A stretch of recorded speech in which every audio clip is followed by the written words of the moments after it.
शादी के पहले से ही विभा को कपड़े धोने का बड़ा शौक था।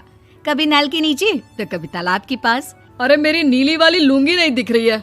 विभा की अम्मा, कहाँ रखी है लुंगी? अरे वो तो विभा ने परसों ही धोकर रखी थी आपकी अलमारी में, देखो वहीं होगी। वो ना मैंने आज धो दी, मुझे लगा कि गंदी हो गई होगी। अरे कैसे गंदी हो गई थी? उसे तो मैंने पहना भी नहीं। हे भगवान, इस लड़की के कपड़े धोने की आदत से परेशान हो गया हूँ मैं। जितना तो घर में राशन नहीं आता, उससे कहीं ज्यादा डिटर्जेंट पाउडर का खर्चा है। इसकी शादी करवा दो, शादी जाए अपने घर में ही करे काम, फिर चाहे घर के कपड़े धोने हो या पूरे गांव के। हाँ ठीक बोल रही हूँ, देखता हूँ मैं कोई लड़का। वो दिन भी आ जाता है जब विभा को देखने लड़के वाले आ जाते हैं। लड़की मुझे अच्छी लगी। होने वाली सास कहती है, बेटी अगर कुछ पूछना है तो पूछ लो। वैसे तो हमारी लड़की बहुत ही शर्मीली है, जो बोल दो वो मान लेती है, इसे क्या पूछना होगा। अरे कैसी बात कर रही हो माँ, मुझे इन लोगों के घर रहना है, सवाल तो कई है। हाँ हाँ बेटा, पूछ लो ना, क्या पूछना है। आप लोगों के घर कपड़े कौन धोता है? सास का मुंह बन जाता है। देखो, अगर तुम ये कहना चाहती हो कि तुम्हें कपड़े धोने नहीं आते तो सुन लो, कपड़े मैं ही धोती हूँ, लेकिन तुम्हारे आ जाने के बाद मैं रुमाल तक नहीं धोऊंगी। अरे चुप रहना भाग्यवान, बहू बेचारी घर आई नहीं, उसे डराना शुरू कर दिया। वो क्या है ना बिटिया, अभी तक तो ये कल्लू की माँ ही धोती थी, लेकिन अब तुम्हारे पापा तो दहेज में वॉशिंग मशीन देंगे ही।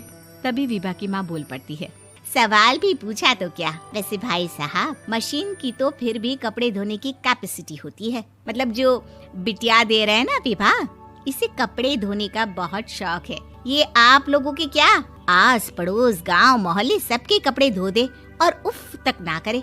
बाहर देखा नहीं आपने कितने कपड़े सूख रहे हैं, सब हमारी बिटिया ने ही तो धोए हैं। बस भी करो ना माँ, शर्म आ रही इतनी तारीफ सुनकर। और तो और एक दाग निकाल कर दिखाओ तो मान जाऊं। हाँ अच्छा, माफ करना बेटा, मैंने गलत समझा। हमें तो रिश्ता बहुत पसंद है। और ऐसे जुड़ जाता है रिश्ता कपड़े धोने का शौक रखने वाली विभा का। उसकी शादी हो जाती है कोयला फैक्ट्री में काम करने वाले कल्लू के साथ। शादी के बाद अचानक विभा चिल्लाती हुई सास के पास आती है। सासू माँ, अरे सासू माँ कहाँ है आप? ये तो धोखा है, धोखा दिया आप लोगों ने मुझे। इसे ससुर के चक्कर के बारे में पता चल गया।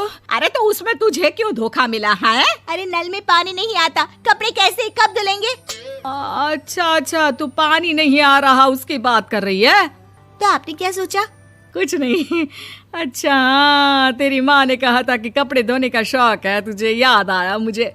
शौक बोलकर कपड़े धोने वाले मेरे जुनून को कम ना आके सासू माँ, कपड़ा धोना मेरा गुरूर है।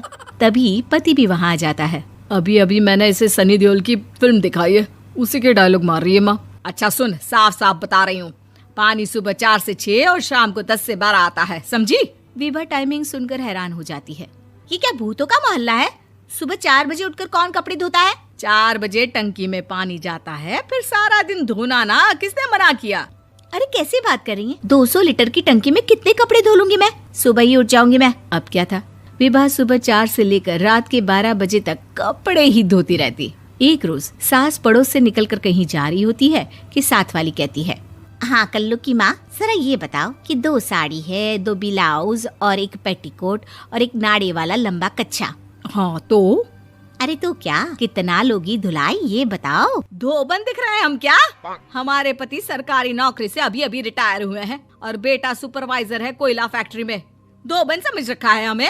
हाय रे कल्लू की अम्मा, माफ कर दो, वो तो मोहल्ले में यही सब बता रहे थे कि तुमने बहू को कपड़ा धुलवाने के काम में लगा दिया है। सास को पड़ोसन की बात सुनकर गुस्सा आ जाता है। वो घर पहुंचती है जहां घर के बाहर ही इतने सारे कपड़े सूख रहे होते हैं जितने कि किसी धोबन के घर पर। अरे ओ कल्लू की दुल्हन, बाहर निकल। माँ जी यहीं आ जाओ, बाथरूम में चादर धो रहे हैं हम। अरे अभी हम धोते हैं, तुमको बाहर निकलो। ये आस पड़ोस वाले बोल रहे हैं कि हम बहू से कपड़े धुलवा कर उसे कपड़ा धोने वाली बना दिए हैं। अरे छोड़ो ना माँ जी, किन लोगों की बातों में आती हो? आस पास के लोगों का तो काम ही होता है कि वो किसी तरह सास बहू को लड़ा दे। बहू सारे घर के कपड़े धोती है, ये क्या कम है? बोलिए। सास को भी लग जाता है कि वो बहू का ये सनकीपन नहीं छुड़वा सकती, इससे अच्छा है कि खुद ही चुप हो जाए।